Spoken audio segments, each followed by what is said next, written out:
Chronic stress is something that I see drains a lot of high performers. Okay, it drains your energy mentally and physically because you have such a demanding career. Okay, but also you have a lot of responsibilities at home with the people that you love and care about. Right, the husband, the wife, the little kids.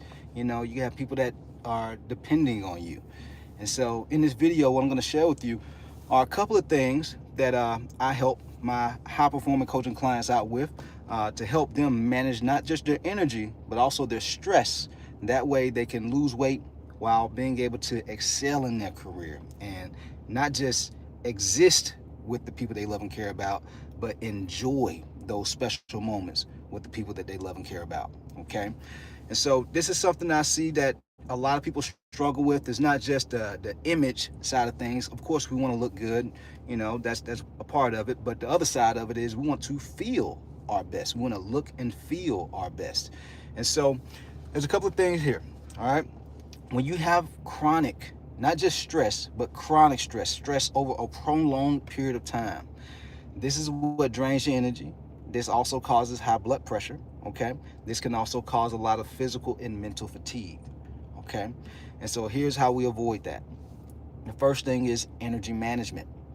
A lot of people think about nutrition as a way to lose weight, to slim down their waistline. But most people don't think about the other impact that proper nutrition can have. All right. Most high achievers understand that nutrition is not just looks, but it's also feels. If you want to feel good, you have to eat well. Okay. Meaning, if you're just eating quality food but not understanding the portions that you need to have, you can still find yourself feeling sluggish. For example, I see people all the time who do the vegan or the vegetarian diet, but they're still overweight. They still struggle with having belly fat. Their clothes still don't fit. They still feel sluggish. This is because they're not understanding the right structure and the right amount that they need to eat to have energy. Because if you overconsume, even on the right food, you still feel tired. Okay, it's not just the quality of the food that you eat; it's also the quantity of the foods that you eat. Both are important, though. That's why I say energy management, not just calorie intake. Generic trainers will just tell you, "Hey, all you need to do is just be in a calorie deficit and move more." Why is everybody still? Why is over one, I think it's like one out of three people in America are overweight. It's something, it's staggering. I believe it may even be 2 out of 3. All right, research shows this. Okay, and so how do we avoid that? We can't just be thinking in move more, eat less. It's more to it than that, because you can eat less but eat the wrong foods and still find yourself having issues with energy, stress, and just not feeling good. Okay, not feeling good physically or mentally. It's also about the quality. It's like you have to look at your body like a high performance car. Like I have this C8 car, and imagine if I just put like the 87. If I put the 87 gas in this car, it may drive for a little bit, but then eventually it's going to break down. It's going to start having deficiencies and breaking down on me. And so this is how our body works as well. Our body is built to perform at a very, very high level, but it cannot do that if we don't fuel it properly via energy management, eating the right foods, proteins.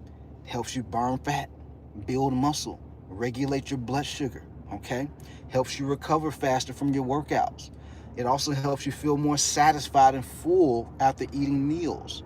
All right, that's one of the biggest frustrations that I see a lot of people have when they're trying to lose weight. They feel tired and hungry from the diet, but they're not eating enough protein. Most people I see when they jump on my game plan calls inquiring about working with me, they're not eating nearly enough protein. Okay, I see guys that are 5'8", 280, eating 80 grams of protein a day. I'm like, dude, man, what are you doing? You're deficient. That's why you're tired. That's why you have pre-diabetes or type 2 diabetes. You're not eating enough of the right foods. Fiber is another one.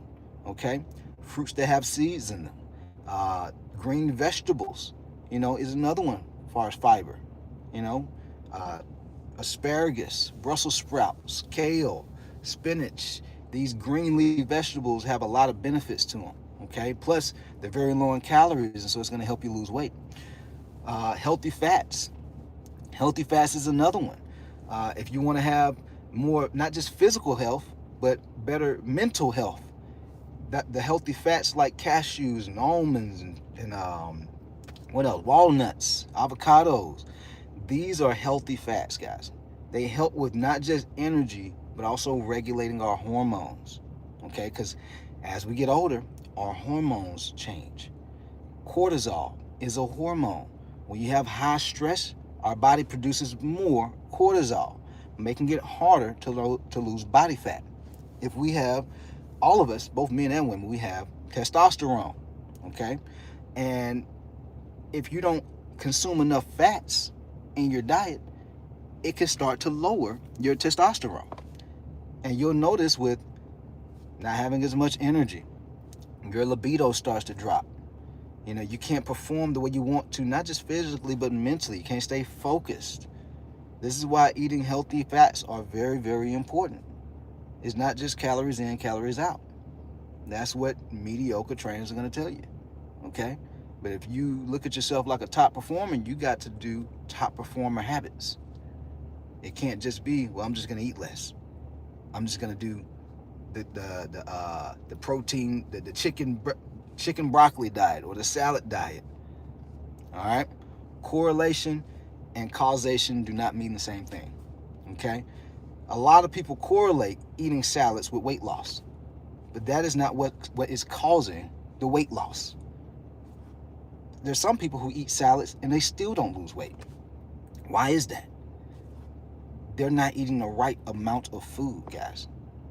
If you overconsume on energy, on calories, even if you're eating salads, you won't lose weight. Okay? And so there's a big difference between correlation and causation. A lot of people try to correlate eating salads with weight loss, but that's not what causes weight loss. A lot of people correlate doing keto or carnivore diet with weight loss, but that's not what's causing the weight loss.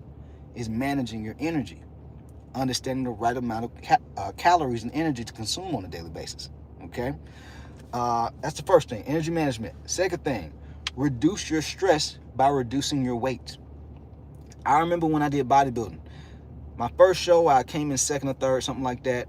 And the competitor I am, I decided to step into doing my second show. And the second show, I came back leaner, stronger, bigger than ever. I went from 185 to 210. And I looked like a monster, but I also felt terrible because I had all that weight on my 5'10" frame. And whether it's muscle weight or fat weight, what I started to realize is that the weight, it causes a lot of stress and pressure, regardless of what kind of weight it is. And so once I lost that weight and went back down to 180, 185, I felt amazing. Physically, mentally, I wasn't sitting down all the time anymore. Like I was sitting down every chance I could get when I got up to 210. I just felt wiped out. My legs, I couldn't feel my legs, And, but I looked great. I got plenty of compliments, But the fact still remained, my energy level was super low. And when my energy level was super low, it caused a great deal of stress. And so, that's what's happening to a lot of people who have an extra 20, 30, 50 plus pounds on you. Just imagine walking around with a 50-pound book bag all day, or even a 30-pound book bag all day. From when you wake up, you go through all the things that you have to do on a daily basis, to all the way when you get home and getting ready to go to sleep. You have a 50-pound book bag on your back. You're going to be tired. You're going to have aches and pains in your knees, your back, your ankles. You're going to notice that you have more stress because you have to do everything that you've been doing, but you have all that extra weight that you're carrying. That's what's happening to people who have an extra 30, 50 plus pounds they need to lose, okay? They just don't realize it. But the other side of it is this. Let's say you have high blood pressure, and this is something that you can't outwork. You can't outwork high blood pressure. This is what they call a silent killer for a lot of people. And it's like, a lot of people, they feel like, oh man, I'm 5'8", 5'10", I'm 280, it don't look bad on me though. Well, you can't see what bad and damage is doing on the inside of you though. Because a lot of times it's doing damage on the inside. That's how people end up developing high blood pressure. That's how people end up developing and having strokes and type 2 diabetes, because they're looking at their body and they, oh, it don't look that bad, but it's bad on the inside. That's why they call it the silent killer. Okay?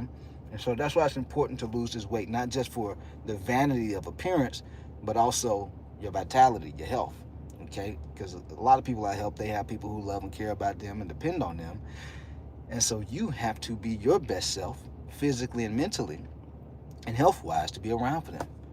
Otherwise, what's going to happen in another year, 5, 10 years if your body and health isn't on point?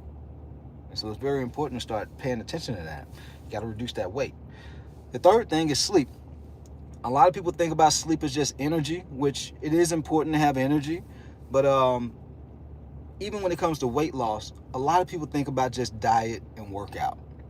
And if you don't, you could do everything right with your diet and your workout. But if you're not sleeping or getting quality sleep, like there's people who have like sleep apnea, so they're not really feeling really well rested after they wake up. Guys, you could be doing all the right things with your diet and your workout, but you're working at like 30% of your true potential because you're not sleeping.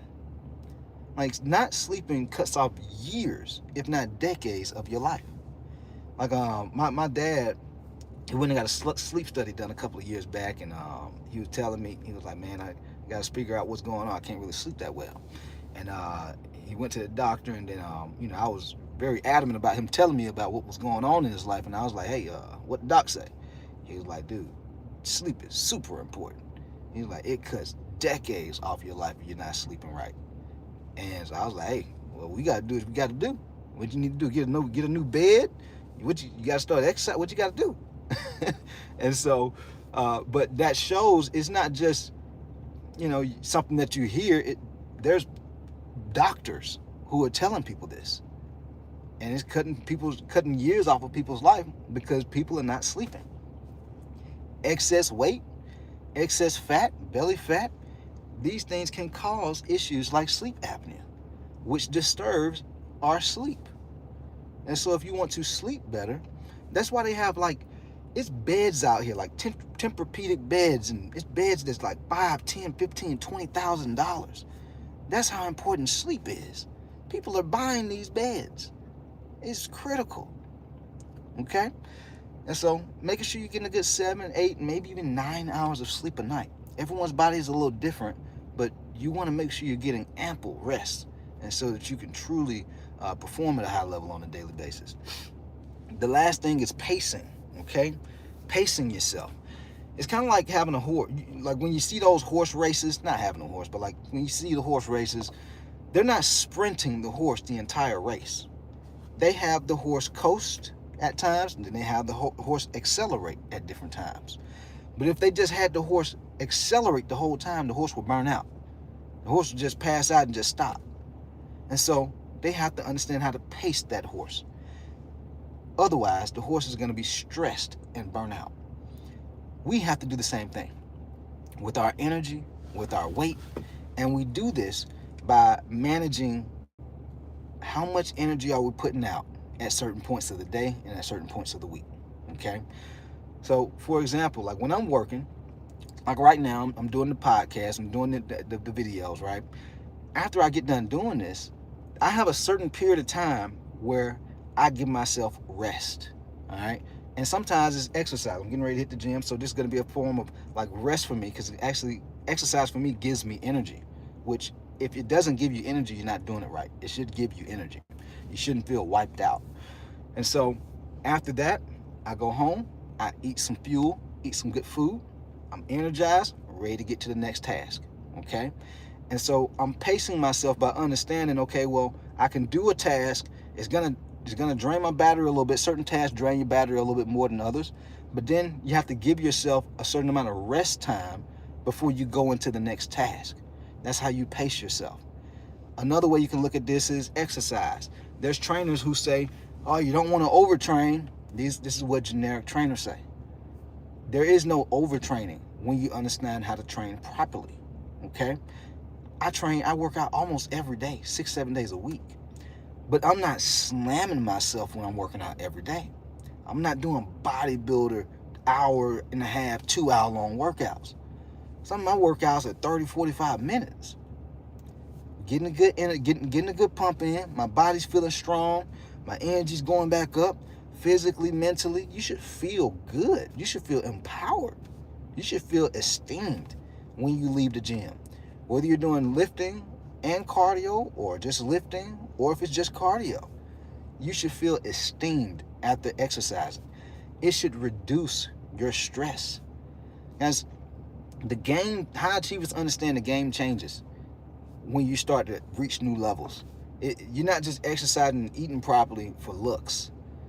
You understand that you can perform at a higher level because you have more energy. You're able to manage your stress way better than the next person because you understand exercising and eating properly gives you more energy. That way it reduces your stress because you feel that you can do more on a daily basis. And you're not like, oh man, it's just not enough time in the day. I need another break. That's what happens when you're not eating properly and exercising. But when you do it the right way, you feel good and you can perform at a high level. And you look your best. All right? You want to look and feel your best if you're like me. And so we do that by taking care of ourselves. We're doing the things that I just shared with you. Okay? You start doing these things, I'm telling you, your body and your health can change in a very, very short period of time. It doesn't have to take as long as most people think it does. Most people just lack structure. Most people think because they have a very demanding and busy career that they're stressed and they're tired. It's not the demanding career. It's not being busy. It's about understanding and having the right habits and systems in your life to give you energy and to manage your stress. Okay? That's the difference. You can have two people in the same career. One person is stressed out and burned out. The other person has more energy and they know what to do with, because they understand how to manage it with nutrition and exercise and proper rest and pacing. All right. But other than that, if you would like to learn more about how I can help you, put together a plan for you that's tailored to work, proven to work, like all of my other coaching clients, I'll drop a link down in the description below. That way you can explore the option of working together. And I'll see y'all on the next one. Let's get it.